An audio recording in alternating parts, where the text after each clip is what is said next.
आज 31 जुलाई है, रफ़ी साहब की 43वीं पुण्यतिथि।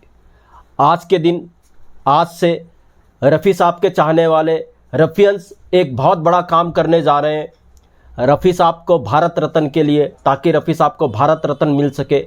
एक वेबसाइट रफ़ियंस ने बनाई है www.bharatratnaforrafisahab.com।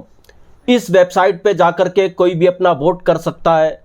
25 लाख लोगों को इस मुहिम से जोड़ा जाएगा और ये मुहिम चलेगी आज से, यानी 31 जुलाई 2023 से लेकर के 24 दिसंबर 2024 तक, यानी रफ़ी साहब के जन्म के जब 100 साल हो जाएंगे 24 दिसंबर को, तब तक ये मुहिम चलेगी। लगभग 25 लाख लोगों को इससे जोड़ा जाएगा। तो मैंने तो इस वेबसाइट पे जाकर के अपना वोट कर दिया है। आप भी इस वेबसाइट पे जाइए और अपना वोट कीजिए।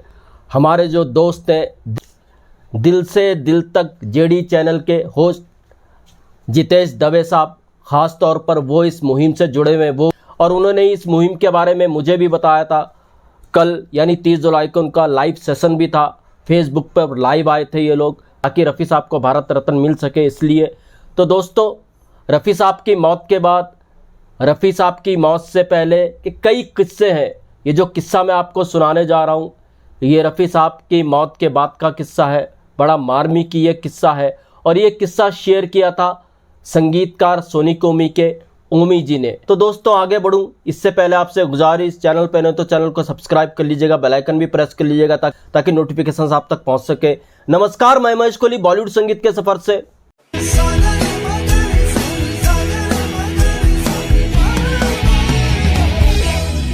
रफ़ी साहब का जिस दिन इंतकाल हुआ था 31 जुलाई को, अगले दिन 1 अगस्त को उनको दफनाया गया था कब्र। तो रफ़ी साहब के जनाजे को जब ले जाया जा रहा था 1 अगस्त 1980 को, तो रफ़ी साहब के जनाजे में हज़ारों की भीड़ में लोग जमा हुए थे। और ये भीड़ शायद ही रफ़ी साहब से पहले किसी और फिल्म जगत की हस्ती के लिए इतनी भीड़ उमड़ी हो जितनी भीड़ रफ़ी साहब के जनाजे में थी। जब रफ़ी साहब का जनाजा ले जाया जा रहा था, कब्रिस्तान के लिए जा रहा था, एक ट्रक के द्वारा ले जाया जा रहा था। ट्रक सजा हुआ था, मगर इस ट्रक को भीड़ ने रुकवा दिया था, और इस ट्रक में मौजूद थे सुनील दत्त साहब। ये भी अपने आप में एक अलग किस्सा है। तो जब भीड़ ने जनाजे का ट्रक रुकवाया तो सुनील दत्त साहब ट्रक से उतरे। उन्होंने भीड़ से पूछा, क्या हुआ, आप ट्रक को आगे बढ़ने दीजिए। तो भीड़ ने सुनील दत्त साहब को जवाब दे दिया था कि हम आपको सुनील दत्त को देखने नहीं आए हैं, बल्कि हम तो हाजी मोहम्मद रफ़ी साहब को कांधा देने के लिए आए हैं। तो इस तरीके से फिर रफ़ी साहब का जनाजा ट्रक से उतारा गया, और फिर लोगों ने इस जनाजे को कंधा देते हुए, हज़ारों की भीड़ थी, कब्रिस्तान तक पहुँचाया। और ये अंतिम यात्रा रफ़ी साहब के घर से कब्रिस्तान के लिए लगभग 2 घंटे में पूरी की गई। इतनी भीड़ इस जनाजे में थी। तो यही अपने आप में एक बहुत बड़ी बात है। तो मैं जो किस्सा आपको बताने जा रहा हूँ, संगीतकार, जैसे मैंने कहा, सोनिक ओमी के ओमी जी ने बयां किया था। तो जब रफ़ी साहब की डेथ हुई थी 31 जुलाई को, तो संगीतकार ओमी जी का कहना था उस रात को उनके पास एक फ़ोन आया किसी प्रोड्यूसर का, जिसका नाम था सबरवाल। तो ये प्रोड्यूसर थे सबरवाल, इनका फ़ोन आता है ओमी जी को, और ओमी जी का कहना था हॉस्पिटल के बाहर जो सबसे पहले किसी को खबर हुई कि रफ़ी साहब का इंतकाल हो चुका है, वो उनको ही हुई थी। तो जब प्रोड्यूसर सबरवाल का फ़ोन आया ओमी जी को, प्रोड्यूसर सबरवाल ने बताया ओमी को कि रफ़ी साहब दुनिया में नहीं रहे, तो संगीतकार ओमी को विश्वास ही नहीं हुआ। उन्होंने वापस पलट के फ़ोन पर उस सबरवाल प्रोड्यूसर को पंजाबी में गालियां दी, ऐसा कैसे हो सकता है। मगर प्रोड्यूसर सबरवाल ने कहा नहीं, ऐसा हुआ है। तो संगीतकार ओमी उसी रात को रफ़ी साहब के घर निकले, मगर उन्होंने रफ़ी साहब के घर पे देखा, उनके घर पे कोई था नहीं। गेट कीपर ने बताया सब कोई घर पे नहीं है। तो संगीतकार ओमी इस तरह से 31 जुलाई रात को अपने घर आ गए। अगले दिन सुबह संगीतकार ओमी को पता चला कि रफ़ी साहब इस दुनिया में नहीं हुए। वो भी हैरत में थे, शॉक्ड हो गए थे, सबके सब हैरान थे, परेशान थे, ऐसा कैसे हो गया था। उसमें से एक संगीतकार ओमी भी थे। तो जब संगीतकार ओमी रफ़ी साहब के घर गए अगले दिन, रफ़ी साहब के जो साले साहब थे, उनके जो मैनेजर भी थे ज़हीर साहब, वो संगीतकार ओमी से मिले। संगीतकार ओमी रफ़ी साहब को खां साहब कहा करते थे। तो उनके साले साहब जब संगीतकार ओमी से मिले तो उनके साले साहब ने कहा, ओए ओमी, अब तो खान साहब किसे कहेगा, तेरे खान साहब तो चले गए। यही अपने आप में एक बहुत बड़ी बात थी भावुक करने के लिए।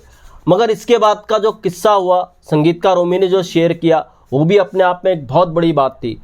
रफ़ी साहब की डेथ के बाद जब उनके साले साहब ज़हीर साहब जब संगीतकार ओमी से मिले तो ज़हीर साहब ने संगीतकार ओमी से कहा, यार ओमी, मैं इस दुनिया में रफ़ी साहब की हर बात का जवाब दिया करता था, रफ़ी साहब चुप रहा करते थे, जो भी सवाल जवाब हुआ करते थे रफ़ी साहब खामोश रहा करते थे, मैं उनका जवाब दिया करता था।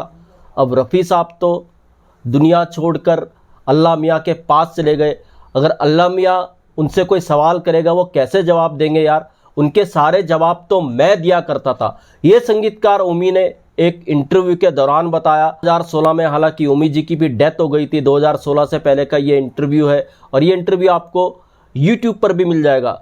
और संगीतकार ओमी का ये भी कहना था कि ठीक 6 महीने बाद एक और चौंका देने वाली खबर थी, दुखद खबर थी। साहब के इंतकाल के 6 महीने बाद उनके जो साले साहब थे ज़हीर साहब, उनका भी इंतकाल हो गया था, ऐसा संगीतकार ओमी का कहना था। यह किस्सा मार्मिक था संगीतकार ओमी जी ने जिस किस्से को बताया। ऐसे रफ़ी साहब के हज़ारों किस्से हैं।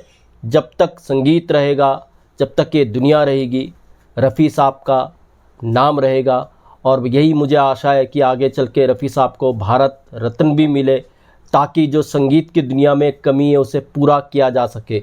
तो दोस्तों, आज का किस्सा यहीं तक, फिर मिलूंगा किसी और वीडियो में किसी और किस्से के साथ। महेश कोहली को दीजिएगा इजाज़त। Good bye, good luck and take care.